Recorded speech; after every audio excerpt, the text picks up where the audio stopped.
Assalamualaikum sahabat itu, kita jumpa kembali membahas masalah pesan-pesan moral. Gimana manusia mengaku beriman? Simak videonya. Jangan lupa like, share, dan subscribe. Assalamualaikum warahmatullahi wabarakatuh. Ma'ba'udatan fama fawqaha. Allah Subhanahu wa taala tidak segan-segan membuat perumpamaan binatang seperti nyamuk atau bahkan yang lebih kecil dari itu.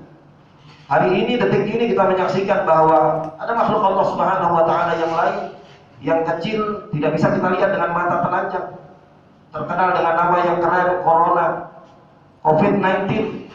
Nama yang begitu indah tetapi luar biasa mematikan. Ini adalah makhluk Allah Subhanahu wa taala. Sebagai orang mukmin kita harus memahami bahwa makhluk ini memiliki peran kehadirannya di dunia ini. Bukan sia-sia Allah Subhanahu wa taala menciptakan makhluk yang bernama COVID-19.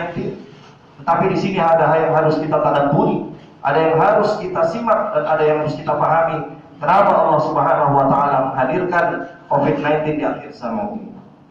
Hadirin yang dirahmati oleh Allah Subhanahu wa taala, bahwa ketika Allah Subhanahu wa taala menciptakan makhluk, bukan hanya Allah Subhanahu wa taala memberikan peran, tetapi makhluk ini juga sebagai media untuk kita melakukan tadabbur, supaya kita memahami betapa besarnya keagungan Allah Subhanahu wa taala, betapa kecilnya kita, betapa detailnya ciptaan Allah Subhanahu wa taala. Kita diperintahkan untuk memperhatikan, meneliti. Tafakkaru fil khalqi wa la tafakkaru fil khaliq. Berfikirlah engkau terhadap makhluk-makhluk Allah, lakukanlah penelitian tentang makhluk Allah, dan janganlah engkau berfikir tentang zat Allah Subhanahu wa taala. Di dalam Al-Qur'an Allah juga Subhanahu wa taala memerintahkan kita untuk mentadabburi. Afala yanzuruna ila al-ibli kaifa khuliqat, bagaimana unta diciptakan, begitu canggih binatang ini.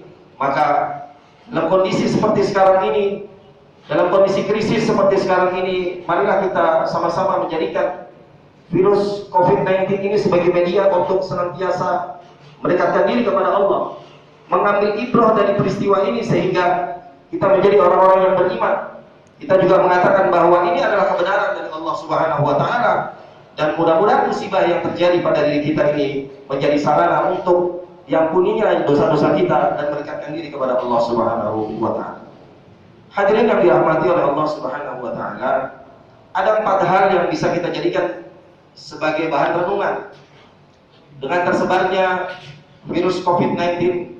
Yang pertama adalah bahwa kita harus sama-sama memahami betapa agungnya, betapa besarnya, betapa dahsyatnya kekuasaan Allah Subhanahu wa taala. Kita senantiasa mengucapkan kalimat ini sebelum kita melaksanakan atau ketika kita melaksanakan ibadah sholat takbiratul ihram. Allahu Akbar, Allah Maha Besar.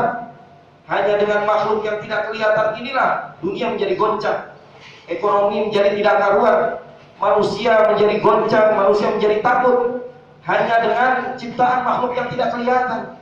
Ini menunjukkan betapa lemahnya kita, betapa butuhnya kita terhadap pertolongan dari Allah Subhanahu wa taala. Bukan justru kita malah lari dari mendekatkan diri kepada Allah Subhanahu wa taala. Justru ikhtiar kita bukan hanya sekedar mencuci tangan, menghindari kerumunan. Itu adalah ikhtiar manusiawi, tapi ikhtiar mendekatkan diri kepada Allah yang bersifat fisik pun harus kita lakukan.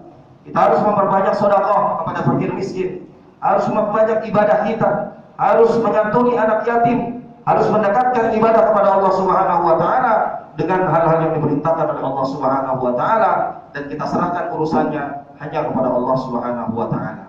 Karena tawakal kita akan sempurna ketika usaha kita, ikhtiar kita maksimal, barulah kemudian kita menyerahkan segala sesuatunya kepada Zat yang Maha Kuasa, Allah Subhanahu wa taala.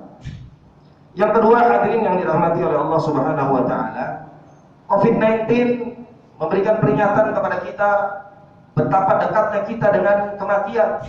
Seolah-olah virus ini berkata kepada kita, kullu nafsin dha'iqatul maut. Setelah setiap jiwa pasti akan mengalami yang namanya mati dan kematian. tidak identik dengan masa tua. COVID-19 tidak akan memilih. Siapapun yang ketempelan oleh makhluk yang kecil ini, dia akan terancam dengan yang namanya kematian. Begitu mudah Allah Subhanahu wa taala mencabut nyawa dari manusia. Allah lah yang berada di dalam genggamannya nyawa kita semua. Oleh karenanya, bukan kematian yang kita perlu khawatirkan.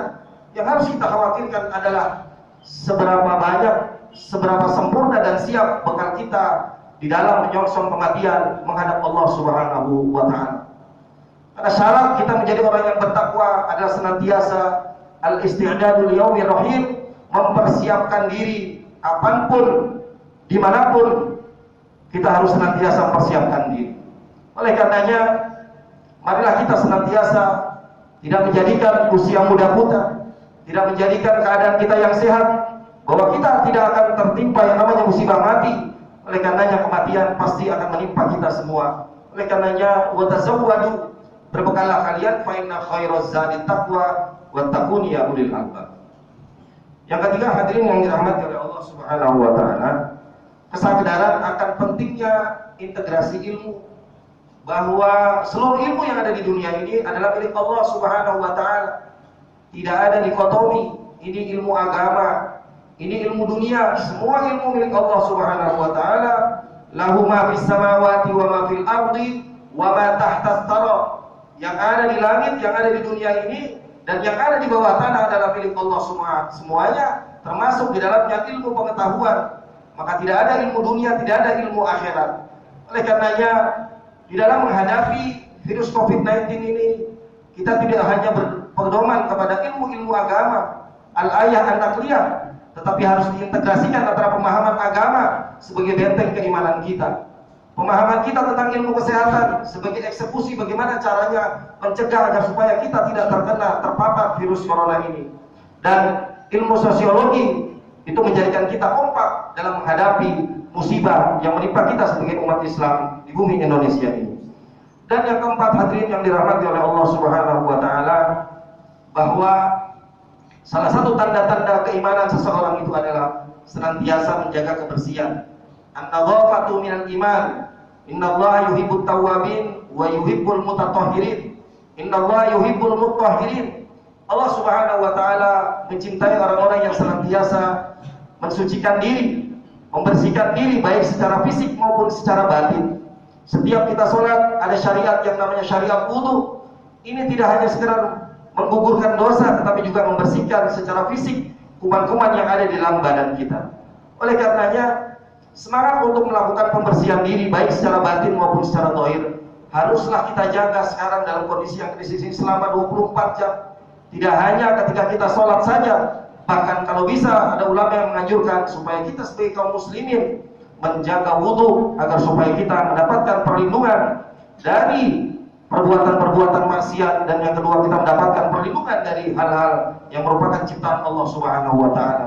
Karena di dalam wudu inilah ada keberkahan, ada mukjizat, ada keistimewaan yang tidak kita dapatkan dalam proses kebersihan yang lainnya. Inilah 4 hal yang bisa kita dapatkan dari mentadabburi makhluk ciptaan Allah Subhanahu wa taala yang kecil ini. Barakallahu lakum fil Qur'anil azim wa nafa'ani wa iyyakum bima fihi minal ayati wadh-dhikril hakim wa taqabbal minni wa minkum tilawatahu innahu huwal ghafurur rahim.